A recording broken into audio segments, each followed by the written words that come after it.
Muy buenas tardes. Mi nombre es Cristian Salvo. Soy funcionario de la Comisión Nacional de Riego, específicamente de la División de Estudios, Desarrollo y Política.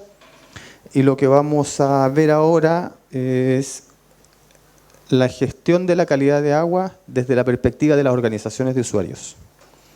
Voy a preguntar, cuando hablo de organización de usuario, ¿es un tema, es un concepto que se entiende? Ya. Si no, me preguntan y lo aclaramos. Y aprovechamos que está Paz aquí, que es la abogada especialista en los temas, nos puede ayudar. ¿Ya? Es un tema súper simple. Voy a bajar la expectativa al tiro. No vamos a hablar de nomenclatura química. Vamos a hablar de gestión. De cómo y por qué. Luego podemos conversar algún tema de conceptos, pero principalmente vamos a hablar de gestión. El marco normativo para la calidad de las aguas, pensando en aguas para riego. Agua potable una cosa, agua industrial otra, agua potable para riego. Lo primero que viene al caso es importante destacar que el Código de Aguas le entrega a las organizaciones de usuarios la responsabilidad de distribuir el agua a todos los regantes a través de las juntas de vigilancia, entregando un bocatoma a las comunidades de agua y las comunidades de agua entregando a los regantes a través de canales en cada uno de sus marcos partidores. Eso es lo primero. De ahí viene la gestión, porque son los tenedores del agua, son los deudores del agua, son quienes se la distribuyen y la administran. Y luego viene la normativa chilena, la 1333 del año 78, que tiene unas modificaciones mínimas del año 87, que en nada esas modificaciones tienen que ver con el agua de riego. Y en el punto 6 específicamente da la descripción de cómo debería ser el agua de riego. Hasta ahí es la normativa que tenemos en calidad de agua para riego. Las organizaciones de usuario tienen la obligación de distribuir las aguas a sus regantes en cantidad, que son los derechos de agua constituidos, ya sean acciones, mercedes, litros por segundo, tejas, ya no me acuerdo la cantidad de denominaciones que hay. ¿Perdón? Regadores, el otro que se me quedaba. Está definido para cada canal y cada organización tiene clarito cuánta agua le toca a cada uno. En oportunidad, ni antes ni después, en la época de riego, para los cultivos que en el territorio se desarrollan. Y hoy, producto de todo lo que estamos viviendo, la expansión urbana a territorio rural, el cambio climático que ha hecho que bajen los volúmenes de agua y la presión que hemos ejercido sobre nuestras aguas hace que el tema de la contaminación sea relevante. Relevante porque hemos olvidado que el agua la tomamos, porque como sale por la llave ya viene limpia, pero se nos olvida que el agua que no tomamos también requiere estar limpia. Hemos crecido como cultura de espaldas al río, tirando todo para atrás. ¿Por qué? Porque cuando miras ya no está, por lo tanto no ves la basura.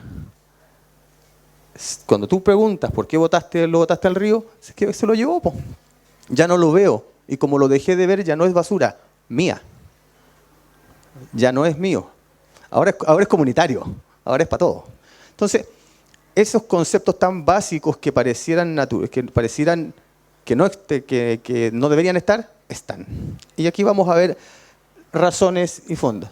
Entonces, los regantes, ¿cuál es su problema? El agua del río que viene de la cordillera prístina llega a los canales y a los centros de distribución de agua para riego lleno de muchas cosas.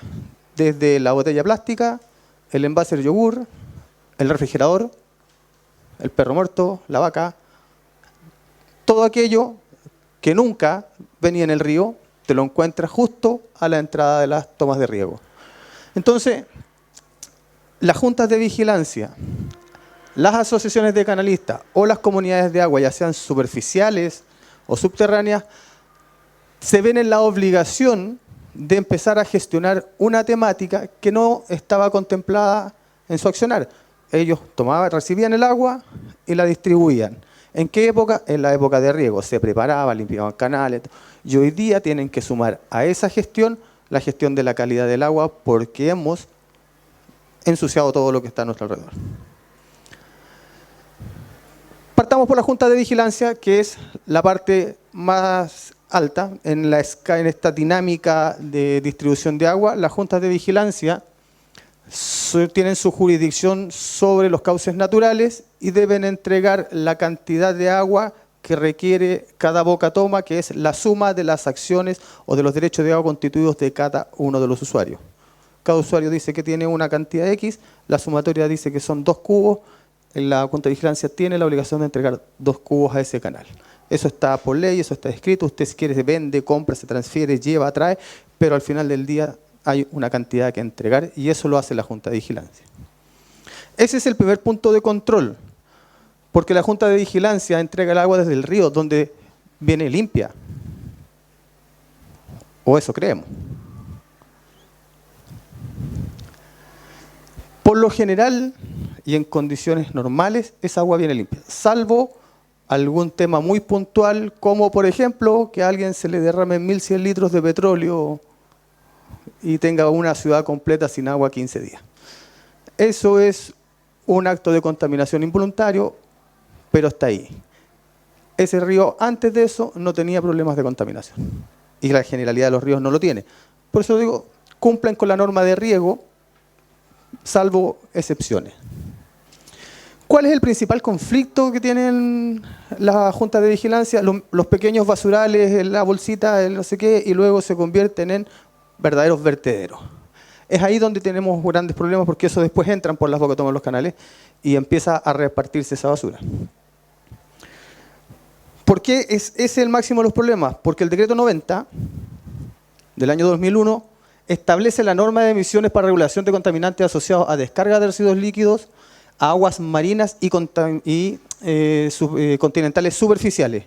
Por lo tanto, cualquier actividad, proyecto o empresa que descargue al río tiene que cumplir con el decreto 90. El decreto 90 pone la forma, el fondo y las mitigaciones. Eso es normativa medioambiental base. Por lo tanto, nadie puede descargar al río si no cumple con el decreto 90. Punto de gestión. Usted está descargando al río, la Junta de Vigilancia se acerca y le dice, ¿usted tiene resolución de calificación ambiental o cumple con el decreto 90? ¿Sí o no? ¿No? Perfecto. Hago la denuncia correspondiente como organización, porque corresponde que cumpla con el decreto 90. Después tenemos el decreto 609, que establece la emisión y regulación de contaminantes asociados a descarga de residuos industriales al sistema de alcantarillado. Por lo tanto, nadie puede llevar residuos industriales al río. Tiene que llevarlos al alcantarillado. ¿Por qué?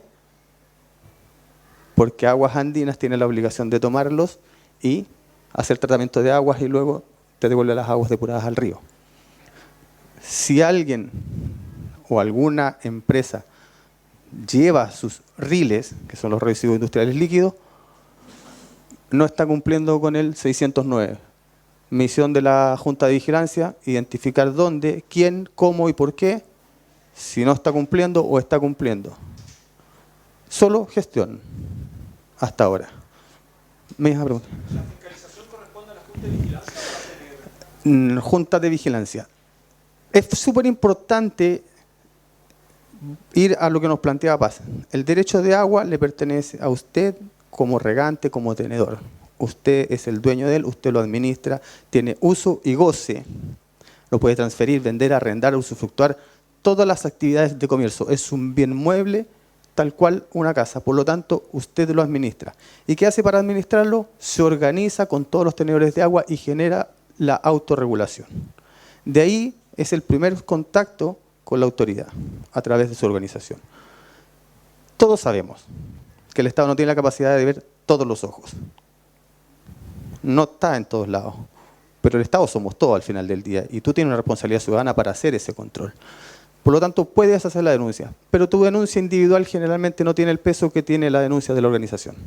De ahí a que sea tan importante que la gestión de la calidad del agua, como otras tantas, esté en manos de la organización, que las directivas de los canales y de los ríos, de las juntas de vigilancia, puedan determinar cómo llegar o cómo establecer contactos con la autoridad correspondiente. En este caso, es una denuncia a la CIS. ¿Por qué les planteaba esto? Porque generalmente en el río uno se empieza a encontrar... Esto no es antigua, es una centrífuga. Hoy día las lavadoras vienen con centrífuga, así que en unos años más vamos a tener lavadoras con centrífuga dentro del río. Eso es normal, no es que no salí toda una semana. Tú en cualquier río te encontrás, la lavadora, el refri. Tuvimos mala suerte nomás y solo encontramos una...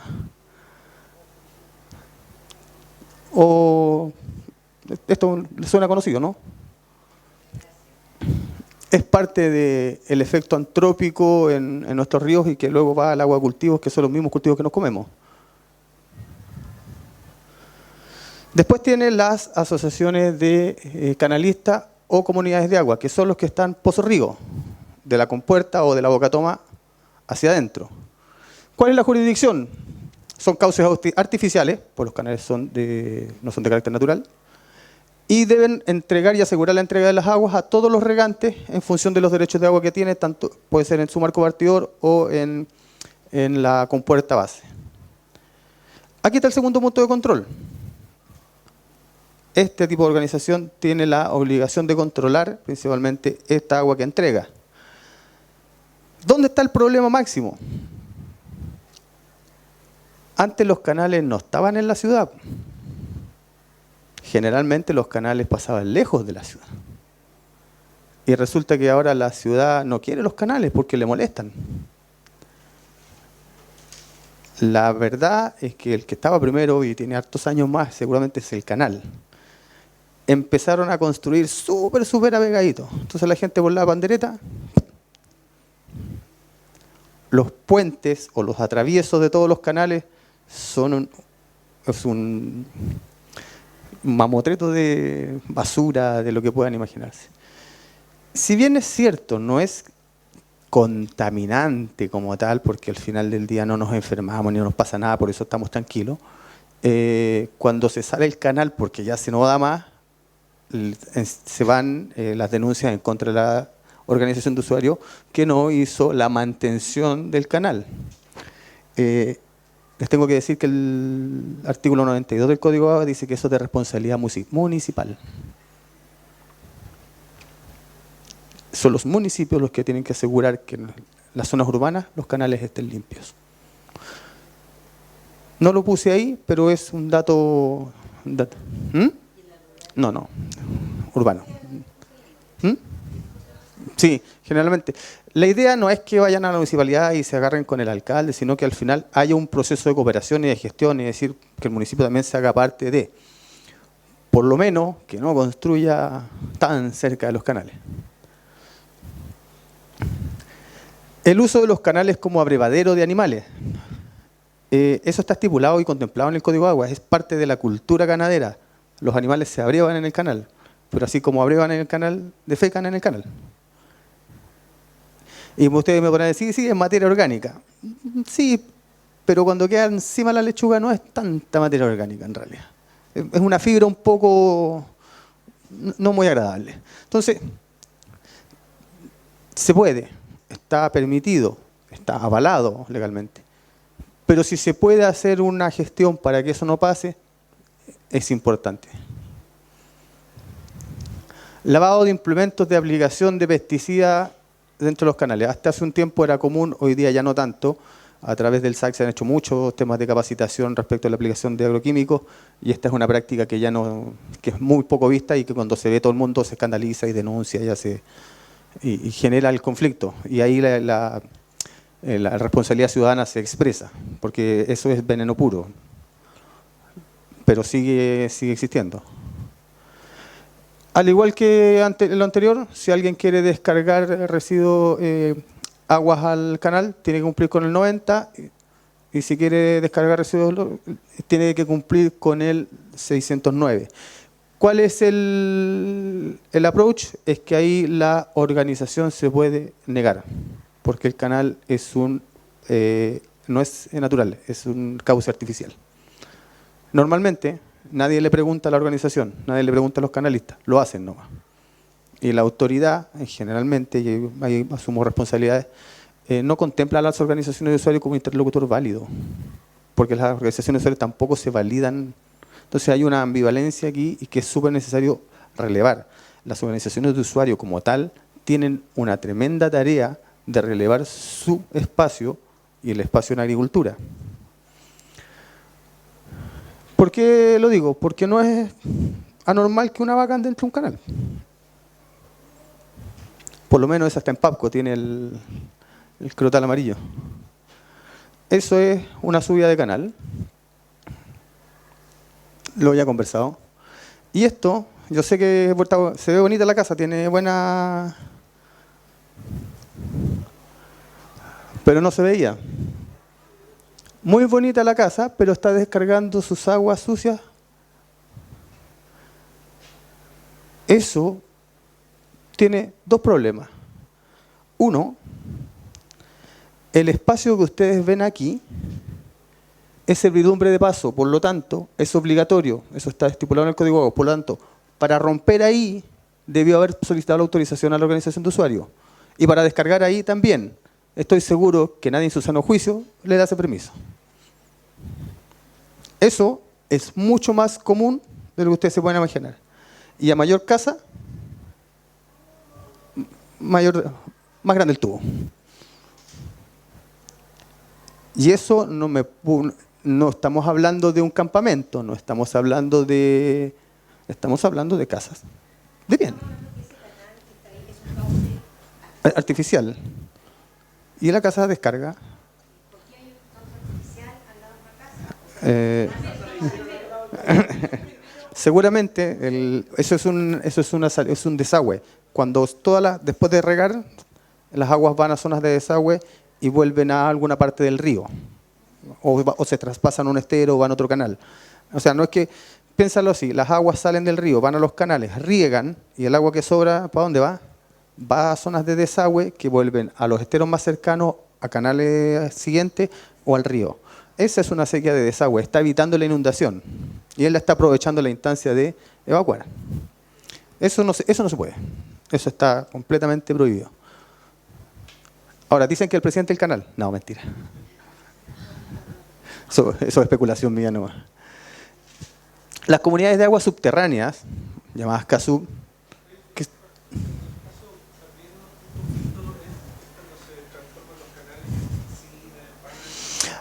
me dice usted el balneario.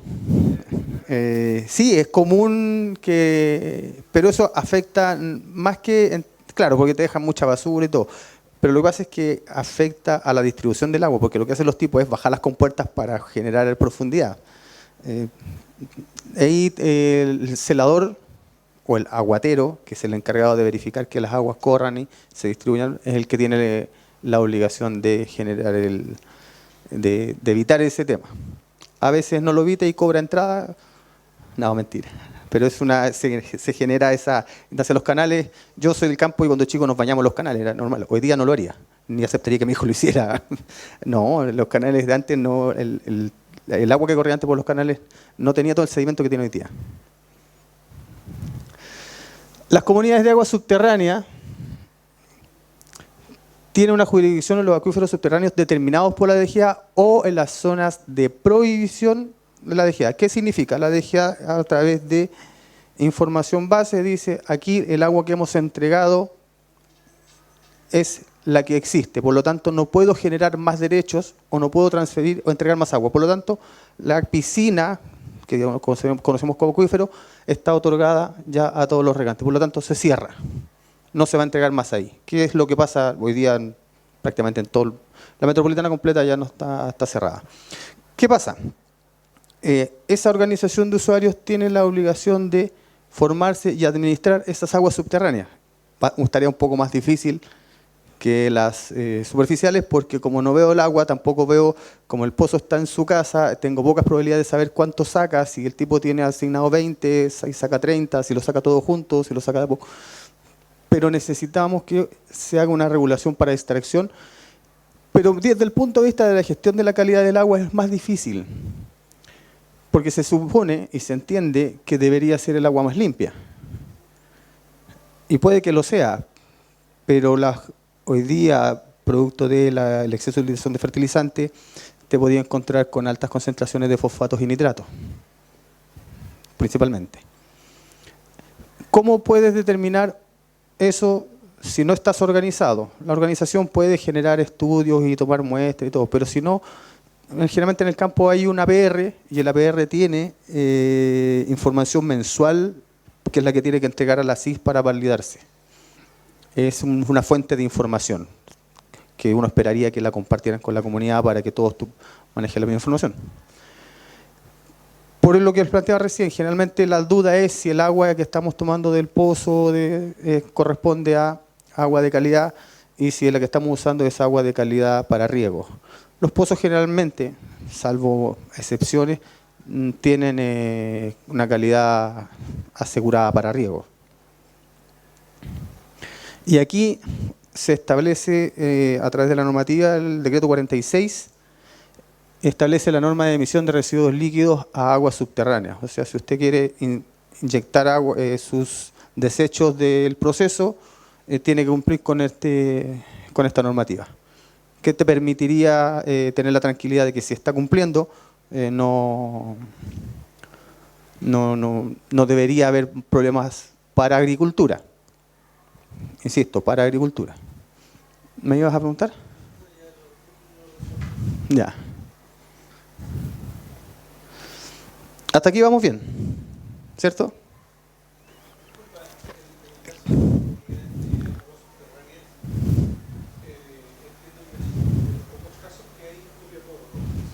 Copiapó, Petorca, hay varias.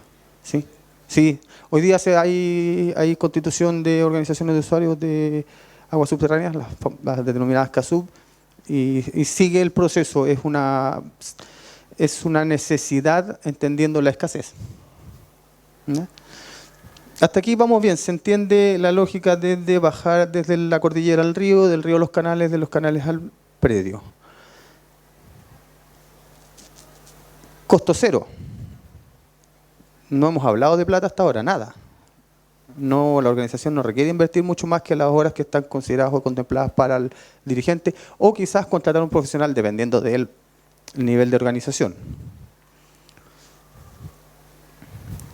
Bajo este modelo de trabajo, bajo esta mirada de gestión, netamente de gestión, tú puedes bajar un 90% la contaminación.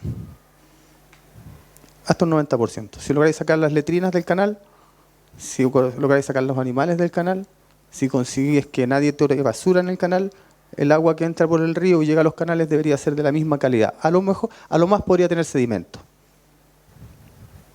pero no más que eso. Entonces, el tema de la contaminación pasa netamente porque nos hemos portado más o menos nomás.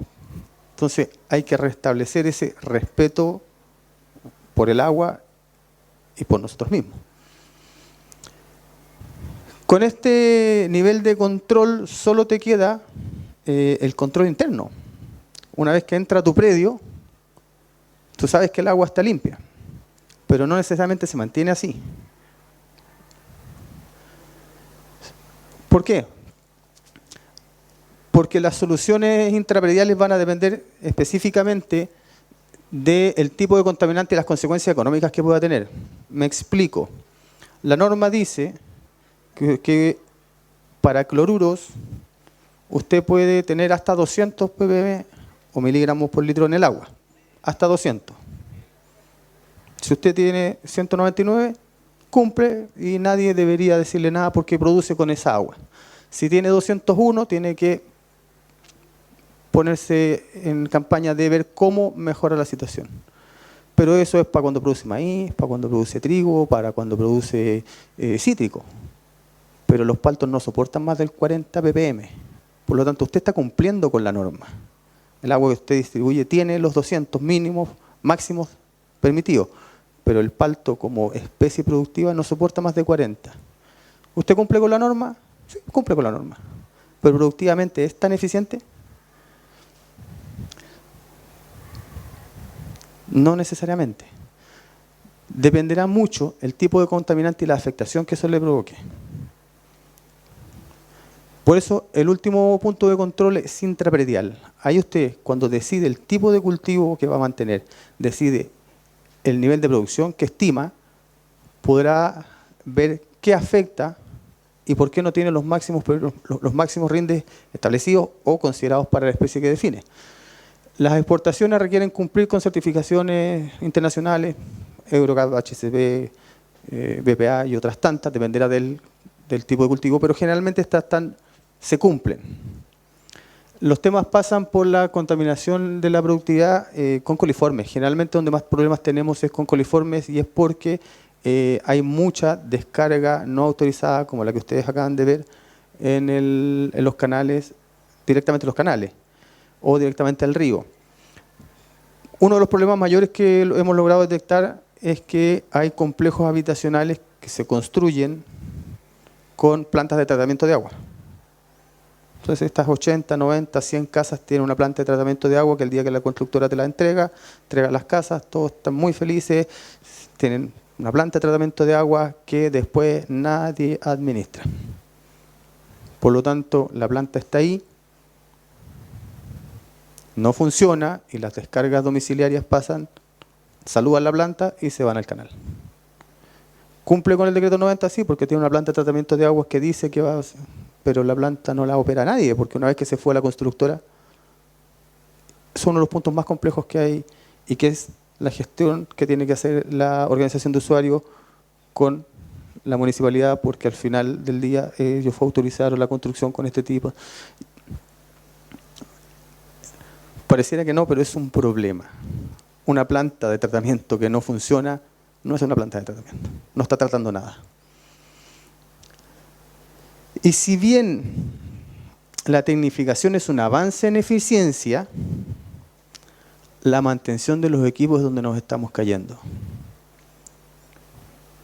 Se han determinado en algunos estudios base, no hay nada profundo aún.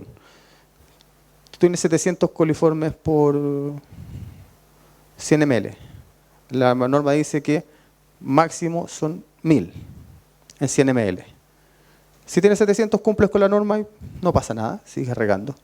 Entra a tu sistema de riego, pasa por los filtros, llega al sistema de distribución de agua, se va al predio. Esos 700 se repartieron por todos lados. Les metimos urea, metimos fosfato, metimos potasio, metimos una serie de condiciones que les permite multiplicarse. Y si tú no lavas manguera, te podías encontrar que de esos 700 pasaste a 5000 en menos de un mes. Entonces la mantención y el lavado de los equipos que viene en los manuales de instrucción también es importante, porque no solo viene de afuera, sino que también la generamos dentro de los sistemas. Es algo que no está considerado o que no está en el CHIC. Entendemos que ya hemos hecho suficiente con eficientar el sistema, pero también tenemos problemas en la mantención que puede generarnos complicaciones posteriores. Y pensando en la inocuidad alimentaria, que es un tema que se nos acerca profundamente, buscamos entregar alimentos seguros, alimentos de calidad. Soluciones intraprediales para temas puntuales, control por membrana de osmosis inversa, generalmente para sales, control por resinas, carbones activados, también para sales y biológicos, y ozono, UV y cloración para biológicos. De esos hay en el mercado hay lo que se imaginen, lo que quieran, no es que no tengamos cómo, hay cómo, hay que definir cuál es la problemática primero y en función de la problemática definir cuál es la mejor opción. Y luego, una cosa que nos olvidamos y que generalmente no se considera es que el suelo donde yo aplico el riego también es una componente importante de lo que hacemos. Nos tocó en algunas zonas del norte donde la gente nos pedía una planta de abatimiento de boro y que por qué no levantamos concursos de calidad de agua y todo para ver cómo se subvencionaba eso. Y en algún momento se hizo y después que le sacas el boro al agua y vas a regar, te das cuenta que la cantidad de boro que tiene el suelo es exactamente la misma que tenía el agua porque han pasado 1000 años regando con esa agua y el boro está ahí. O sea, da lo mismo si sacas el boro del agua, el boro también está en el suelo. Por lo tanto, o te adecuas al tipo de suelo o no hagas la inversión. Entonces, si tu problema está en el agua, acuérdate que tú pones esa agua en el suelo, por lo tanto estás transfiriendo el problema del agua al suelo. Conclusiones que hemos visto y a las que vamos a llegar.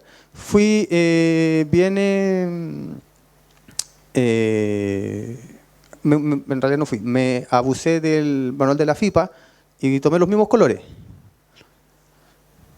En rojo, porque nos escandalizamos, está contaminado, esto está terrible. ¿Pero con qué? ¿Cuánto? ¿De dónde viene? Nadie sabe. ¿Por qué?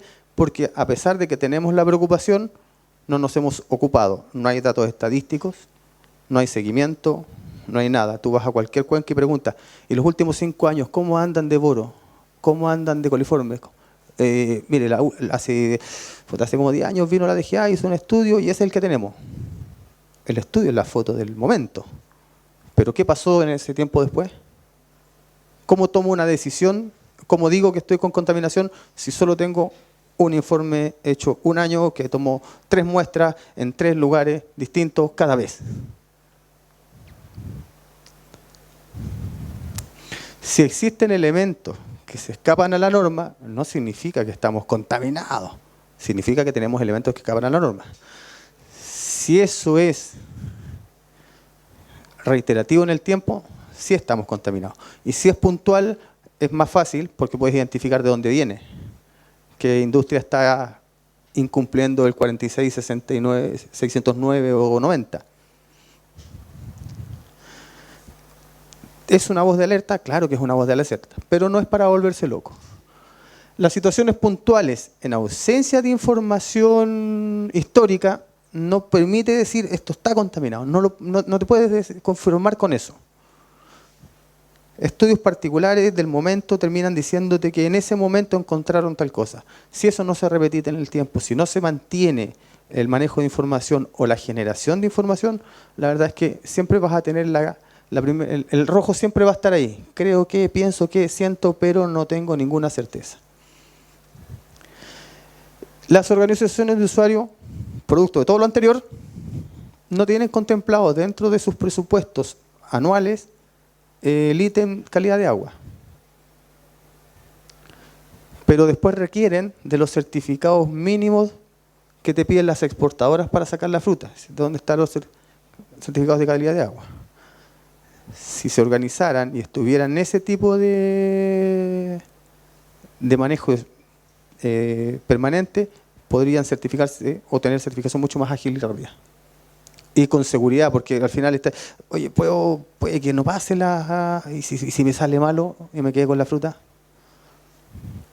Y por último, lo dejo como un interrogante, no tengo la respuesta, no me la pidan. ¿La norma de calidad de agua son adecuadas para los desafíos actuales que tenemos? Quizás hay que sentarse a revisar y decir, oye, tenemos poca agua, vamos a tener cada vez menos. Deberíamos actualizarnos un poco porque la normativa del 78 con la cantidad de agua que teníamos y con el nivel de producción agrícola de aquel entonces no conversa. Además, la norma del 78 no es una norma exclusiva de agua para riego, está dentro de una normativa general. Entonces, sería importante preocuparse un poco. Les dejo un poco más de conciencia. Se repite el caso y acepto dudas, consultas, quejas, todas las que quieran, sugerencias. No era la idea.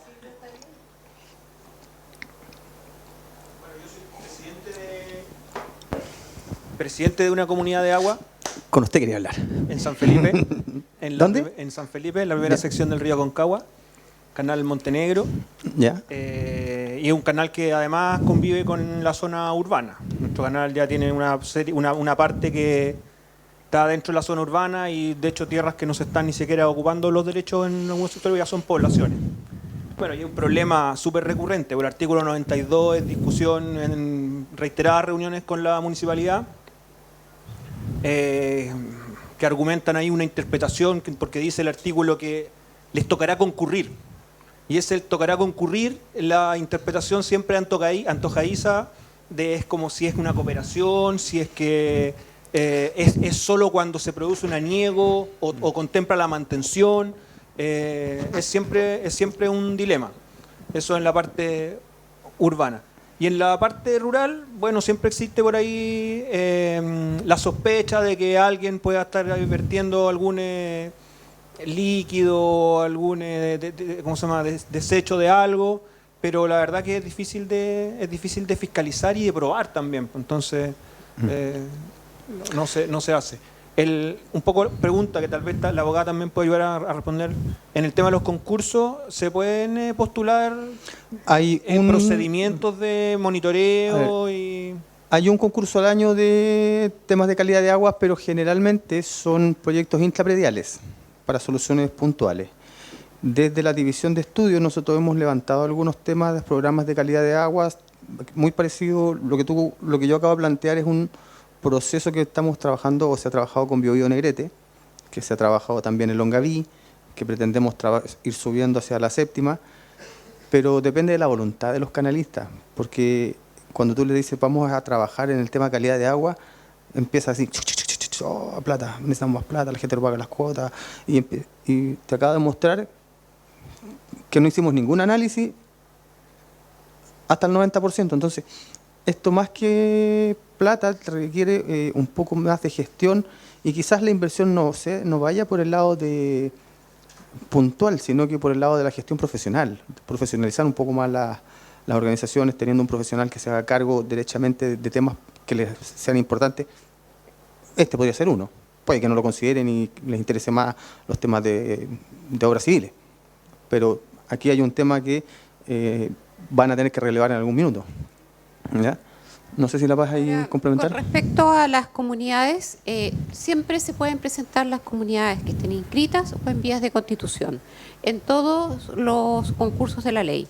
Con respecto a la calidad del agua, de repente hay concursos específicos para calidad del agua y ahí tienen que ver si lo están llamando para las organizaciones o más bien para individuales, pero siempre en todos los concursos de la ley se pueden presentar constituidas o en vías de constitución. No sé si tienen algo más. Sí.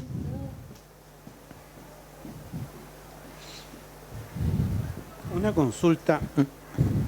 Un día pasado en una clase un compañero habló de los problemas de calidad del agua en las zonas de los relaves mineros. Sí. En donde hay abundancia de arsénico. Sí. Entonces, y se ocupan para riego.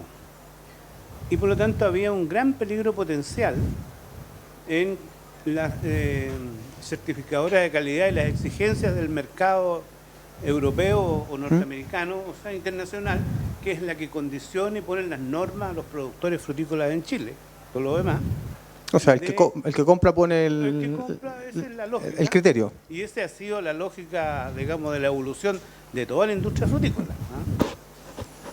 No es una cosa que uno quiera plantearla, digamos... Es así, ¿sí? Es así. Entonces, ¿cuál es la problemática ahí? Porque nosotros somos mineros, vivimos de la minería, aunque digamos que no, y los relaves son la externalidad profundamente negativa de ese sueldo de Chile o esa viga maestra. ¿Qué dices tú de eso? A ver,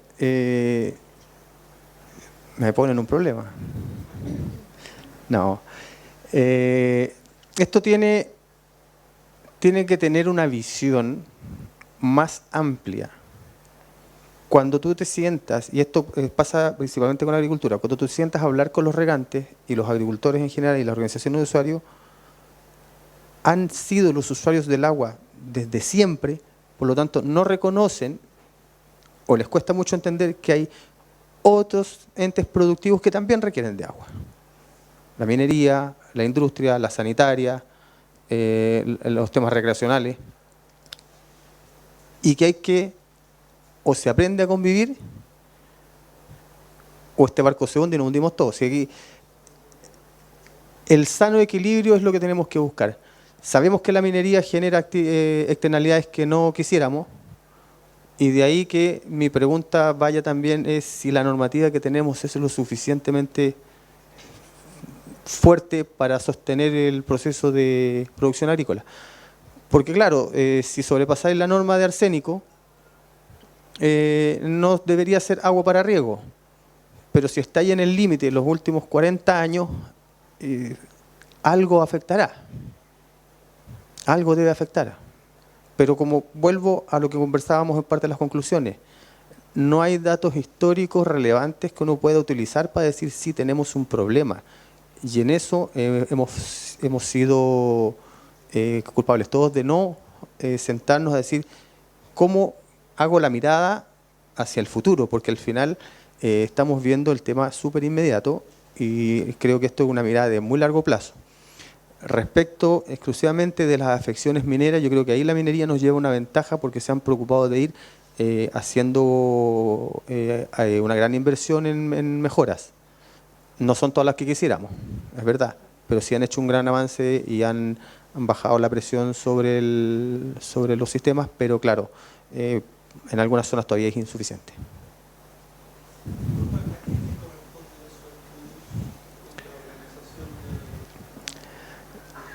Depende. Y le voy a decir depende porque al final del día, ¿quién se hace cargo? Por un lado, dicen, oye, el Estado tiene que hacerse cargo de esta cuestión.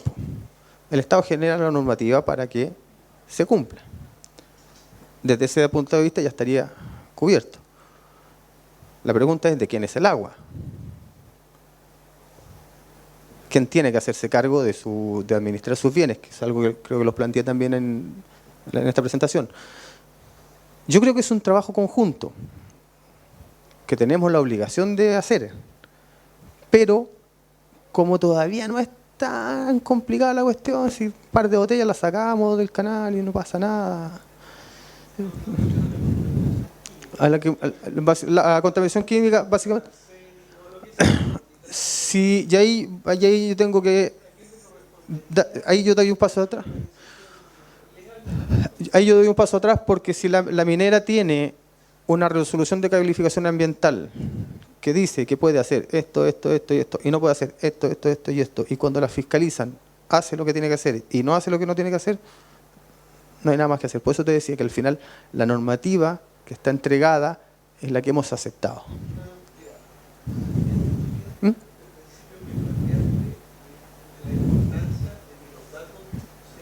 Duros. Correcta.